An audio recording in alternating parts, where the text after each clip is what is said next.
মৌসুমী সংসারে সবাইকে জানাই স্বাগত। শুভ সকাল আর শুভ দুপুরের অনেক শুভেচ্ছা, অনেক ভালোবাসা। আজকে অনেক দেরি করে ব্লগটা শুরু করছি আমার বাপের বাড়ি থেকে আমার মেয়ের কাছে এসে, তাই তো। তো পুরো ভিডিও দেখার অনুরোধ রইল সবার কাছেই। আশা করি আমাদের ভালো লাগবে। আর ভালো লাগলে কি করতে হবে? Like, comment, share.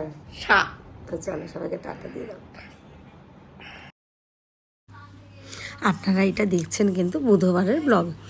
তো আমি আজকে বাপের বাড়ি এসেই ব্লগটা শুরু করেছি। শরীরটা না ভালো নেই, আর জানি না কাদের ঘরে কীরকম গরম।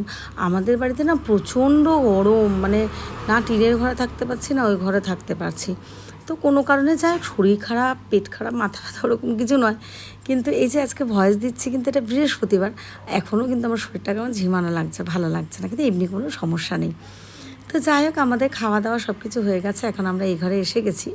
তো আমরা এই ঘরে কিন্তু সবাই আছি, দাদার ছেলে, ভাইয়ের মেয়ে, ভাইয়ের ছেলে, ঋষি, আমি, আপনাদের রীতিশা। তো রীতিশা এখন আঁকতে বসেছে। আর সত্যি কথা, আপনাদের ভালোবাসায়, আশীর্বাদে কি বলবো, আর রীতিশা আগাগোড়াই একটু গান, আঁকা, আবৃত্তি ওর মতন করে করতো, বা স্কুলে যেত, যখন খেলায় যেত, কোনো কম্পিটিশনে যেত, নাচে যেত।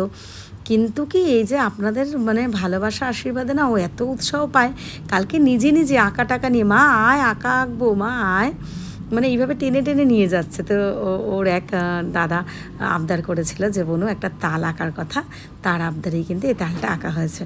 তো আপনারা যে ভালো ভালো ওকে কমেন্ট করেন সেগুলো কিন্তু আমি রীতিশাকে পড়ে পড়ে শোনাই। ও কিন্তু খুব আনন্দ হয়, খুশি পায়, নিজে নিজে কিন্তু তাই নাচ, আঁকা, এইগুলো আবৃত্তি এগুলো করতে পারে। তবে হ্যাঁ, আবৃত্তি তো মুখস্থ করতে পারে না বা ওইভাবে বলতে পারে না, আমি একটু হেল্প করে দিই। তো ওই যে ফোনটা দিয়ে অনেকে জিজ্ঞেস করেন রীতিশা কি গান মানে নাচ শেখে কি না, না নাচ তোরভাবে শেখে না, ও ফোন দেখে একবার করে বা গান চালিয়ে দিয়ে নিজের মতন কিন্তু করতে পারে। এটা ভগবানের দান, আপনাদের আশীর্বাদ, এটাই বলতে পারেন। তো আমি এখন কিন্তু বাড়ি ফিরে যাচ্ছি, মানে নববারাকপুর। শরীরটা এত খারাপ, তাও কিন্তু ওই আমরা হেঁটে হেঁটে বাড়ি আসছি। ভেবেছিলাম একটা রিক্সা টোটো নেবো, তো সেরকম রাস্তায় পেলাম না। আমাদের ওইখান থেকে বুক করে আসলে বাড়ি পর্যন্ত পুরো 60 টাকা নেয়, গায়ে লাগে 20-25 টাকা, তাও ঠিক আছে। তো যাই হোক, আমি আর ঋষি চলে এসেছি। শরীরটা এত খারাপ লাগছে, তো ঋষিকে দিয়ে কিন্তু আজকে আমি কোল্ড ড্রিঙ্কস আর আইসক্রিম আনালাম। ঋষিকে দিয়ে খুব একটা আনাই না, তবে এখন মাঝে মাঝে কিন্তু একটু আমাদের এই সতীন সেননগর মোড় থেকেই কিছু কিছু আনাই। যেমন সেদিনকে বিশ্বনাথার দোকান থেকে চাউমিন আনিয়েছিলাম, সেটা আর ভিডিও করিই নি সেদিনকে। তো আজকে ভাবলাম না, ঋষি যখন এনেছে কোল্ড ড্রিঙ্কস আর আইসক্রিমটা আমি একটু শেয়ার করি। এটা কিন্তু আমাদের এখানে বাবুনের দোকান থেকেই নিয়ে এসেছে। আমি না দুপুরবেলা ভাত খেতে পারিনি, একদম এত শরীরটা খারাপ লাগছিলো কেন বুঝতে পারিনি। তো একটু আইসক্রিম খাবো, হ্যাঁ যদিও বৌদি রাত্রিবেলা ফোন করেছিল, বললো আইসক্রিমটা না খেলেই ভালো হতো, সে তো বুঝিনি, ভাবলাম একটু ঠান্ডা ঠান্ডা খাই, একটু আইসক্রিম খেয়ে নিয়েছি আর একটু কোল্ড ড্রিঙ্কস খাচ্ছি। ঋষি আর কোল্ড ড্রিঙ্কস খাইনি, ঋষি আর আমি আইসক্রিমটা খেয়েছি, আর আমি পুরো বোতলটাই একটু একটু একটু একটু করে খেয়েছি। তো শরীরটা এমনি ভালো আছে, অসুবিধা নেই।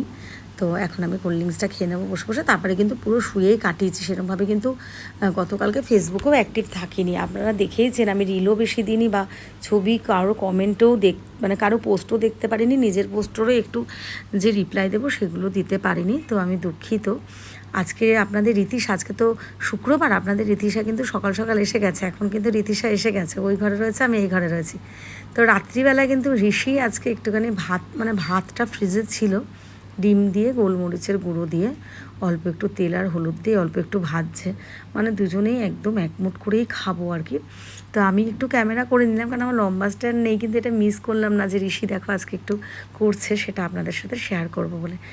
তো ভিডিওটা আজকে এখানেই শেষ করব।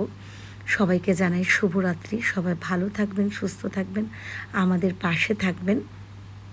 আর দেখুন, আমি একটু বাইরে এসেছি, আমার জবা গাছের কুড়িগুলো একটু দেখিয়ে নিচ্ছি। আর এই যে ঋষি কিন্তু আমাকে খাবার গুছিয়ে দিয়েছে, নিজের খাবারটাও গুছিয়ে নিয়েছে, খেতে কিন্তু খারাপ হয়নি। আমি অল্প একটুই একদম খেয়েছি, আর ঋষি অল্প একটু খেয়েছে।